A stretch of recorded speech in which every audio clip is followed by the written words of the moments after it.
ನಿಮಗೆ ದತ್ತೂರಿ ಹಣ್ಣು ಕಾಯಿ ಬಗ್ಗೆ ಗೊತ್ತಿದೆಯಲ್ಲ. ಈ ದತ್ತೂರಿ ಹಣ್ಣು ಈಗ ಇಂಡಿಯಾದ ದೊಡ್ಡ ಇ ಕಾಮರ್ಸ್ ಸಂಸ್ಥೆಗಳಿಗೆ ಸಂಕಷ್ಟ ತಂದಿಟ್ಟಿದೆ. ಸ್ವಿಗ್ಗಿ, ಅಮೆಜಾನ್, ಇನ್ಸ್ಟಾಮಾರ್ಟ್ನಂತಹ ದೊಡ್ಡ ದೊಡ್ಡ ಫುಡ್ ಸಪ್ಲೈ ಕಂಪನಿಗಳಿಗೆ ಬ್ರೇಕ್ ಬಿದ್ದಿದೆ.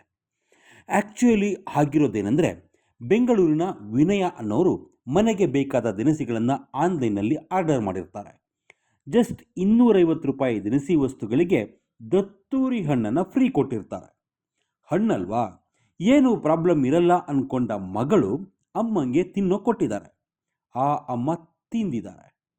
ಆದರೆ ಕಟ್ ಮಾಡುವಾಗ ಅದು ಕ್ಯಾಪ್ಸಿಕಮ್ ಥರ ಕಾಣಿಸಿದ್ದ ಹಣ್ಣನ್ನು ನೋಡಿ ಸರ್ಪ್ರೈಸ್ ಆಗಿದ್ದಾರೆ. ಹಣ್ಣು ತಿಂದಾದ್ಮೇಲೆ ಅದನ್ನು ಗೂಗಲ್ನಲ್ಲಿ ಚೆಕ್ ಮಾಡಿದ್ದಾರೆ. ಆ ದತ್ತೂರಿ ಹಣ್ಣು ವಿಷಕಾರಿ ಅನ್ನೋದು ಗೊತ್ತಾಗಿದೆ ಅಂತ. ನಮ್ಮ ಮಗಳು ಸ್ವಿಗ್ಗಿ ಫುಡ್ ಆರ್ಡರ್ ಮಾಡಿದ್ರು, ಆವಾಗ ಇದು ಫ್ರೀಯಾಗಿ ಕೊಟ್ಟಿದ್ರು. ಆದರೆ ಅವಳು ನನಗೆ ಫ್ರೂಟ್ಸು ತುಂಬ ಇಷ್ಟ, ಅದಕ್ಕೆ ಅವಳಿಗಿದ ದಿಸ್ ಇಸ್ ಫಾರ್ ಯು ಅಂತ ಕೊಟ್ಟರು. ನಾನು ಹಾಗೇ ಇಟ್ಟಿದ್ದೆ.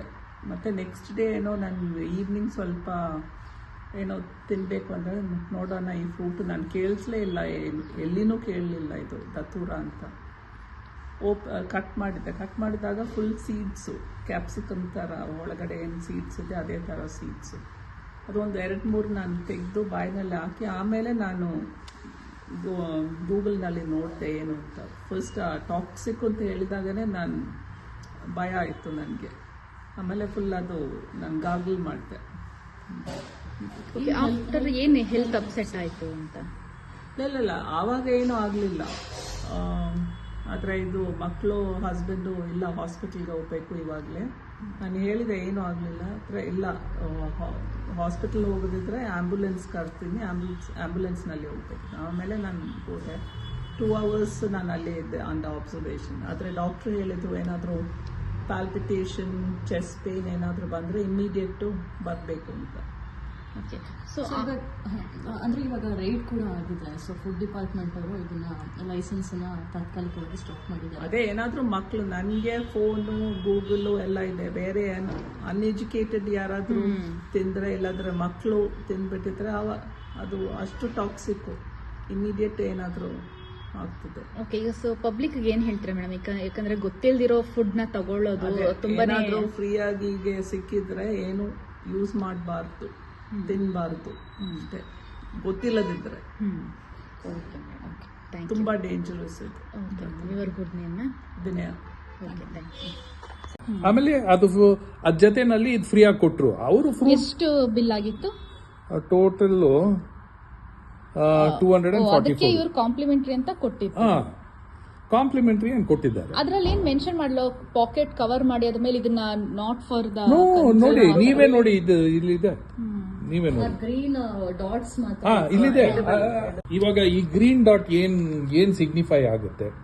ಇದು ಯಾರ ಪರ್ಮಿಷನ್ ಗ್ರೀನ್ ಡಾಟ್ ತಗೊಂಡು, ಗ್ರೀನ್ ಡಾಟ್ ಎಲ್ಲರೂ ಹಾಕಕ್ಕಾಗಲ್ಲ. ಅಗರಬತ್ತಿ ಅಂದ್ರೆ ಯಾರನ್ನ ಗ್ರೀನ್ ಡಾಟ್ ಹಾಕ್ತಾರೆ? ಇದು ಬರೀ ಎಡಿಬಲ್ ಐಟಮ್ಸ್ ಮೇಲೆ ಈ green dot to signify vegetarian ಇಲ್ಲಾಂದ್ರೆ ನಾನ್ ವೆಜಿಟೇರಿಯನ್. ಬಟ್ ಬೇಸಿಕ್ಲಿ ಈ ಡಾಟ್ ಬಂದ್ರೆ ಇದು ಇಟ್ ಇಸ್ ಫಾರ್ ಕನ್ಸಂಪ್ಷನ್. ಹೌದು, ಅವ್ರು ಅದ್ರಲ್ಲಿ ಮೆನ್ಷನ್ ಕೂಡ ಮಾಡಿಲ್ಲ, ಮಾಡಬೇಕು. It is not even mentioned here that it is poisonous or it is toxic, not for human consumption. ಇದಾದ್ಮೇಲೆ ನೀವು ಅವ್ರಿಗೆ ವೀಕ್ಷಕರೇ, ನೀವು ಜನುಮದ ಜೋಡಿ ಸಿನಿಮಾ ನೋಡಿದರೆ ಈ ದತ್ತೂರಿ ಹಣ್ಣಿನ ಕಥೆ ಗೊತ್ತಿರುತ್ತೆ. ಆ ಸಿನಿಮಾದಲ್ಲಿ ನಾಯಕಿ ಕನಕ ಈ ದತ್ತೂರಿ ಬೀಜ ತಿಂದೇ ಸಾಯೋಕ್ಕೆ ಟ್ರೈ ಮಾಡ್ತಾಳೆ. ಅದೇ ದತ್ತೂರಿ ಹಣ್ಣು. ಮೊದಲೆಲ್ಲ ಇದು ಹಳ್ಳಿಗಳಲ್ಲಿ ಹೊಲ, ಗದ್ದೆ, ಬೇಲಿಗಳ ಹತ್ರ ಎಲ್ಲ ಬೆಳೀತಿತ್ತು. ಇದನ್ನು ತಿಂದರೆ ಬಾಯಿ ಒಣಗೋದು, ದೃಷ್ಟಿ ಮಂಜಾಗೋದು, ಕಣ್ಣಿನ ಪಾಪೆಗಳೆಲ್ಲ ದೊಡ್ಡದಾಗೋದು, ಹಾರ್ಟ್ ಬೀಟ್ ಜಾಸ್ತಿ ಆಗೋದು, ಮೈಯೆಲ್ಲ ಬಿಸಿ ಬಿಸಿ ಆಗೋದು, ಒಂಥರ ಭ್ರಮೆ ಸೃಷ್ಟಿಯಾಗೋದು ಎಲ್ಲ ಆಗುತ್ತೆ. ಪ್ರಾಣನೂ ಹೋಗಬಹುದು. ಆದರೆ ಮ್ಯಾಕ್ಸಿಮಮ್ ಟೈಮ್ ಏನಾಗುತ್ತೆ ಅಂದರೆ ಪೆರಾಲಿಸಿಸ್, ಸ್ಟ್ರೋಕ್ ಆಗುತ್ತೆ, ಪ್ರಜ್ಞೆ ಹೋಗುತ್ತೆ. ಬೆಂಗಳೂರಿನಲ್ಲಿ ಆಗಿದ್ದು ಇದೆ. ದತ್ತೂರಿ ಹಣ್ಣು ತಿಂದ ಆ ಮಹಿಳೆ ತಾನು ತಿಂದಿದ್ದು ಹಣ್ಣಲ್ಲ, ವಿಷ ಅಂತ ಗೊತ್ತಾಗಿದ್ದೇ ತಡ ಡೈರೆಕ್ಟಾಗಿ ಆಸ್ಪತ್ರೆಗೆ ಹೋಗಿದ್ದಾರೆ. ವಿಷ ಇರಲಿಲ್ಲ, ಆದರೆ ಡಾಕ್ಟರ್ಸ್ 2 ದಿನ ಅಬ್ಸರ್ವೇಷನ್ನಲ್ಲಿ ಇಟ್ಟಿದ್ರಂತೆ. ಕೊನೆಗೆ ಬಾಡಿಯನ್ನು ಕಂಪ್ಲೀಟ್ ಚೆಕಪ್ ಮಾಡಿಸ್ಕೊಂಡು ಬಂದಿದ್ದಾರೆ. ಆಮೇಲೆ ಕಂಪ್ಲೇಂಟ್ ಮಾಡಿದ್ದಾರೆ. ಇಶ್ಯೂನ ಕರ್ನಾಟಕ ಗೌರ್ಮೆಂಟ್ ಸೀರಿಯಸ್ ಆಗಿ ತಗೊಂಡಿದೆ.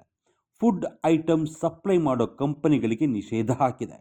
ಅದೇನು ಪರ್ಮನೆಂಟ್ ಆಗಿರಲ್ಲ, ಆದರೆ ಹಣ್ಣು ಅಂದ ಕೂಡಲೇ ಪ್ಯಾಕ್ ಮಾಡು ತಿನ್ನು ಅನ್ನೋರಿಗೆ ಇದು ಶಾಕಿಂಗ್ ವಿಷಯ ಅಷ್ಟೇ. ಅಂದಹಾಗೆ ಈಗ ಈ ಕಾಮರ್ಸ್ ಸಂಸ್ಥೆಗಳು ಲೈಸೆನ್ಸ್ ಕ್ಯಾನ್ಸಲ್ ಆಗೋ ಭಯದಲ್ಲಿದ್ದಾವೆ.